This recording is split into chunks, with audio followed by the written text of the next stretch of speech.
Never let the loud noise of the world distract you or derail you from your purpose for living. You see, it is important for us to understand that yes, we need to be informed, we need to be aware.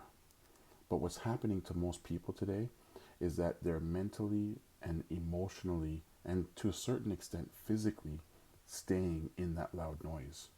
They're staying in that tornado of, the recession is coming, the cost of living is rising, things are tough.